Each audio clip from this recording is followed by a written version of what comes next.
आज नौगांव जिले के रांगलू उच्च माध्यमिक विद्यालय के खुले मंच में दिवंगत शिक्षाविद नजीबुर रहमान की स्मृति सभा का आयोजन किया गया। रांगलू स्वर्ण शाखा साहित्य सभा के उद्योग से और नौगांव जिला साहित्य सभा के सहयोग से आयोजित सभा की अध्यक्षता रांगलू स्वर्ण शाखा साहित्य सभा के सभापति नूरू हुसैन द्वारा किया गया। सभा में नजीबुर रहमान नामक ग्रंथ का विमोचन किया गया। साथ ही नौगांव जिला साहित्य सभा के सभापति शिक्षाविद शरद बाड़काकोटी, सभा में रांगलू ग्राम विकास परिषद के अध्यक्ष सिराज उद्दीन अहमद, कठेतली उच्चतर माध्यमिक के पूर्व अध्यक्ष जितेंद्र नाथ हाजरिका, शिक्षक वासिद अली समेत कई विशिष्ट व्यक्तिगण उपस्थित थे। उक्त अनुष्ठान में वरिष्ठ पत्रकार घनकांत बोरा को नजीबुर रहमान पुरस्कार से नवाजा गया। মৃত্যুতে আমি আমাৰ ঘনবৰা ছাৰৰ পৰা আমি এটা কথা গম পাইছিলোঁ যে তেওঁৰ মৃত্যুৰ পিছত এখন স্মৃতি গ্ৰন্থ প্ৰকাশ পালে তেওঁ খুব ভাল পাম বুলি কৈছিলে আৰু সেই কথাষাৰ আমি আমাৰ ঘনকান্ত ছাৰৰ পৰা আমি গম পোৱাৰ পিছত আমি সেই কাৰ্যসূচীত সকলোৱে লাগিছিলোঁ আৰু এই কাৰ্যসূচীত আমাৰ ৰাঙলু স্বৰ্ণ শাখা সাহিত্য সভাৰ সদস্য সকলোৱে সহায় কৰিছিলে।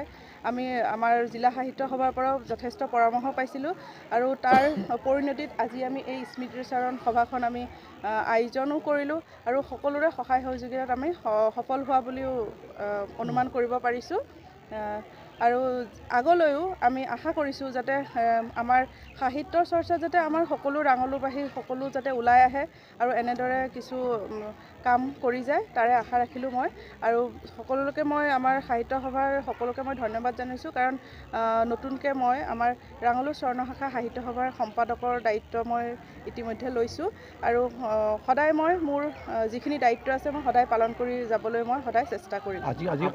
আমাৰ যিহেতু তেওঁ উত্তৰপুত্ৰভাৱে আমাৰ লগত জড়িত আছিলে আৰু আমাক বাট দেখুওৱা মূল ব্যক্তিজনেই তেওঁ হয় আৰু আমি উপলব্ধি কৰিলোঁ যিহেতু তেওঁৰ পৰাই আমি এই বঁটাটো আমি আৰম্ভণি কৰিছোঁ। আগলৈ যদি তেনেকুৱা ব্যক্তি আমি পাওঁ উপযুক্ত ব্যক্তি তেনেহ'লে সেই ধাৰাটো মই অব্যাহত ৰাখিম বুলি কথা দিছোঁ। আগলৈও আমি তেনেকৈ অব্যাহত ৰাখিম। যদি আমাৰ উপযুক্ত ব্যক্তি ওলায় আমি বঁটাটো দি যাম আৰু তেওঁৰ স্মৰণতে আজি আমাৰ যিটো আমি স্বপ্নদ্ৰষ্টা নজিবুৰ ৰহমান শ্ৰদ্ধাঞ্জলি গ্ৰন্থখনো আমি উন্মোচন কৰিছোঁ আৰু এই গ্ৰন্থখনৰ পৰা আমাৰ যিখিনি উঠি অহা নৱপ্ৰজন্ম আছে বা আমাৰ যিসকলে তেওঁলোকক এতিয়ালৈকে জনা নাই বুজা নাই তেওঁলোকে এই কিতাপখন যদি পঢ়ে তেওঁৰ কৰ্মৰাজিত আলোকপাত কৰিব পাৰিব আৰু সেইখিনি মই আশা ৰাখিছোঁ যাতে তেওঁৰ কৰ্মৰাজিটো আলোকপাত কৰি কিছু ক্ষেত্ৰত যাতে সহায় হয় আগবাঢ়ি যাবলৈ। এই অঞ্চলৰে নহয় নগাঁও জিলাৰ এগৰাকী বিশিষ্ট শিক্ষাবিদ আৰু অসম সাহিত্য সভাৰ আজীৱন সদস্য আছিলে আৰু জিলা সাহিত্য সভাৰ দায়িত্ব বহন কৰিছিলে। এইবাৰ আমাৰ কাৰ্যনিৰ্বাহকতো আছিলে। ইয়াৰ আগতো তেওঁ ৰাঙলু সাহিত্য সভাৰ অগ্ৰগতিৰ ক্ষেত্ৰত যথেষ্ট তেখেতৰ ভূমিকা আছিলে। তেখেতৰ এই স্মৃতিচাৰণটো কেৱল সাহিত্য সভাৰ কাৰণে সমাজৰ কাৰণে বৰ ডাঙৰ কথা, সকলোৰে প্ৰেৰণা পাব আৰু এগৰাকী সততা থকা ব্যক্তিৰ আমি আজি স্মৃতিচাৰণ কৰিছোঁ। আৰু আচলতে যিবোৰ ভাল মানুহ সমাজৰ কাৰণে কাম কৰে সেইবিলাকৰ মৃত্যুৰ পাছতো তেওঁলোক মানুহৰ মাজত জীয়াই থাকে। নজিবুৰ ৰহমানো ৰাঙলুবাসীৰ মাজতে নহয় নগাঁও জিলাৰ বাসীৰ মাজত জীয়াই থাকিব আৰু তেখেতৰ সাহিত্য সাধনা কৰ্মাই আমাক সকলোকে প্ৰেৰণা দিব বুলি আমি অনুভৱ কৰোঁ। সকলো সাংবাদিককে মোৰ তৰফৰ পৰা নমস্কাৰ ধন্যবাদ জনাইছোঁ। আজি ৰাঙলুৰ এজন সৰ্বশ্ৰেষ্ঠ ব্যক্তি নজিবুৰ ৰহমান আৰু এই নজিবুৰ ৰহমানৰ আজি স্মৃতি দিৱসটো পৰিয়ালে পালন কৰিছে। অকস্মাত আমাৰ মাজৰ পৰা সিদিনা হেৰাই যোৱা নজিবুৰ ৰহমান অকল সাহিত্যকৰ্মীয়ে নহয়, আৰ্যভট্ট বিজ্ঞান কেন্দ্ৰ তেওঁৰ কঠীয়াতলী ব্লকৰ সমন্বয়ক আছিলে আৰু বিভিন্ন সমাজৰ কামত মোৰ লগতেই তেওঁ সদায় থাকে আৰু তেওঁৰ গাড়ীতেই মই সদায় ইফালে যাওঁ সিফালে যাওঁ, দুয়োজনে সমানেই তেওঁ কাম কৰি গৈ আছিলোঁ।